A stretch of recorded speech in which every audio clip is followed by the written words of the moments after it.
Dios les bendiga a todos. Bueno, muy buenas noches o buenos días. La hora que esté siendo visto este video.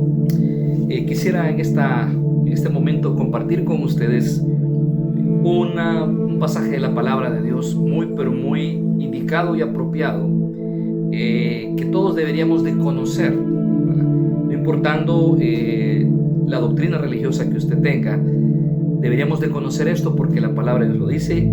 Y quiero compartir con ustedes la doctrina de la justificación, la maravillosa doctrina de la justificación. Así que esperamos sea de su agrado. Como dice un amigo por ahí, no nos cambie.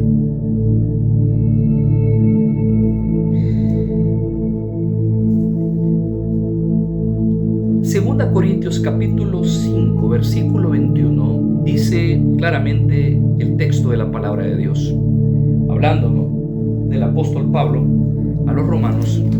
Dice así: al que no conoció pecado, por nosotros lo hizo pecado, para que nosotros fuésemos hechos justicia de Dios en él. Siempre, cada vez que reflexiono en este pasaje tan interesante y tan medular de la palabra de Dios, se me viene a la mente el hecho de un tribunal donde hay un juez, hay un abogado defensor, hay un abogado acusador y también se encuentra el acusado. Y en determinado momento el juez dicta la sentencia y dice en determinado momento, en determinado momento queremos conocer el caso de esta persona.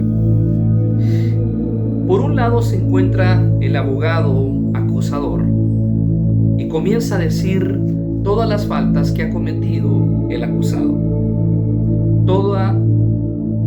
De qué forma detalladamente ha violado específicamente los estatutos o la ley o los códigos civiles que rigen al ser humano. Y entonces el abogado acusador está demandando al abogado, a la víctima. Y tenemos por otro lado el abogado defensor, quien en determinado momento presenta una justificación, una alegatoria a favor del acusado. Para tratarlo de defender, el juez también determina en determinado momento en qué resuelve el caso.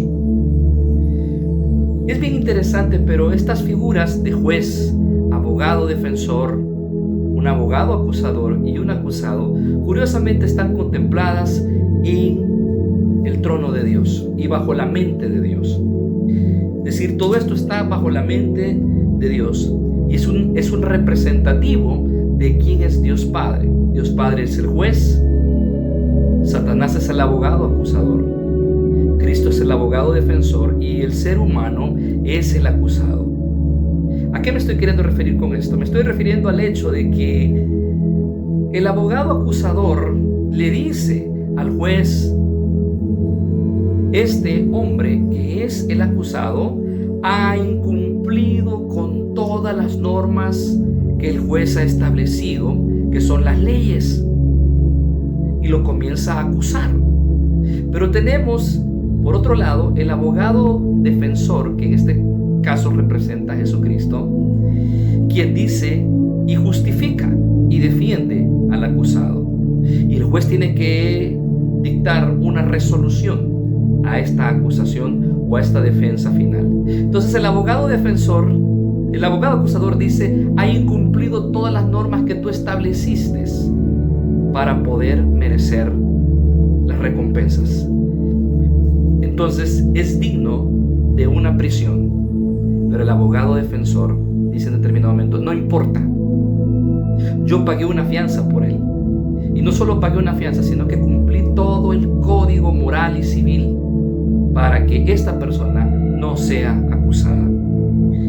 Amigo y amiga que me escuchen en este momento, el ser humano, por naturaleza, cuando venimos a Cristo y venimos al mensaje del Evangelio, nos damos cuenta que nuestras obras son como trapos de inmundicia. O sea, lo que quiere decir es que no somos buenos por naturaleza, y por más que hagamos buenas obras jamás podremos ser salvos. Efesios 2:8-9, porque por gracia sois salvos por medio de la fe, Y ni siquiera esto les pertenece a ustedes, porque hablamos del don de fe en base a la Biblia, y no de vosotros, pues es don de Dios, no por obras, para que nadie se gloríe. A lo que nos está queriendo decir juntamente Efesios 2:8-9 con 2 Corintios 5:21, quiere decir que hay alguien que cumplió la ley a la perfección, porque me era imposible a mí cumplir a la perfección para poder ser salvo. Así es Jesucristo el quien cumplió a perfección la ley y la cumplió a favor de nosotros, y nos entregó algo que se llama la santificación, ¿verdad? La justificación posicional. Somos justificados posicionalmente en Él. Ahora, en la justificación somos declarados justos. Cuando tú vienes a Cristo, le recibes como personal salvador y le confiesas tus pecados al Señor, eres declarado justo aunque seas una persona culpable, porque todos los actos justos de Cristo son atribuidos a tu favor y todos tus actos injustos son atribuidos a favor de Cristo, lo cual quiere decir que esto termina en dictaminar de que tú eres tan justo y Dios te mira justo como que si hubieses cumplido todos los mandamientos a la perfección. Fíjate qué interesante. Esta es la doctrina de la justificación. Somos declarados justos, no hechos justos en el momento. Colosenses capítulo 3, versículo 3, ¿verdad? Lo dice claramente. Romanos 6:6, ¿verdad? En todos estos pasajes de Colosenses 3:3, Romanos 6:6 y el 6:11 dice: porque habéis muerto y vuestra vida está escondida con Cristo, ¿verdad? Si pues habéis muerto, ¿verdad? Haber resucitado como nueva criatura, ¿verdad? También encontramos otros pasajes considerados muertos al pecado. Ahora, a pesar de que nosotros aún somos pecadores, porque todavía fallamos, dice la palabra que debemos de considerar de que una muerte ocurrió en el pasado a favor de nosotros, ¿verdad? Y tenemos que creer en que esa muerte se ha manifestado en nosotros, aunque a pesar dentro de nosotros todavía, el libro de Romanos capítulo 7, ¿verdad? Versículos del 15 en adelante, del 16 en adelante, dice claramente: pues lo que hago no lo entiendo, pues no hago lo que quiero, sino lo que aborrezco, eso hago.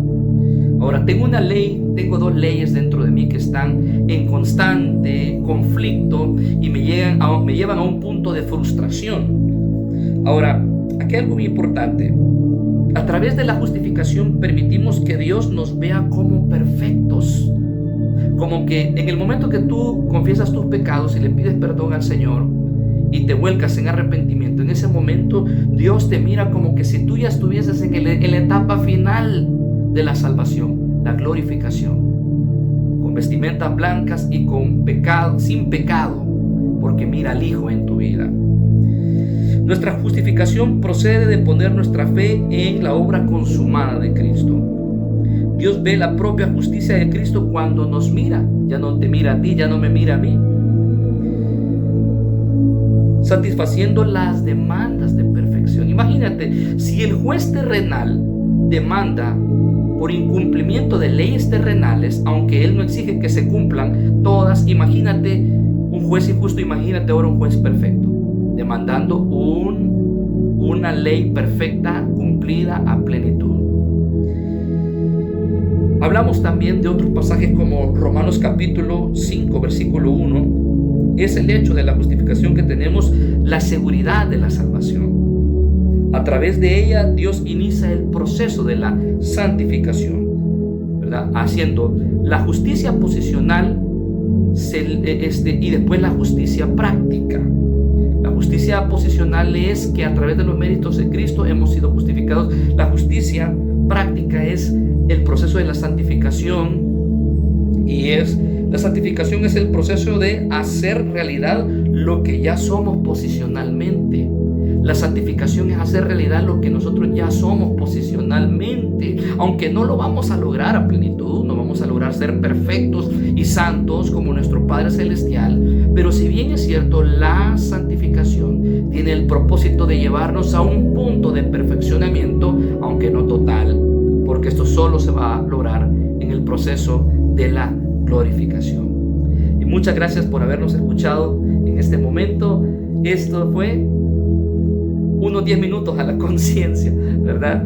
Que Dios les bendiga y que el Señor pues pueda fortalecerles en estos tiempos. Dios les bendiga.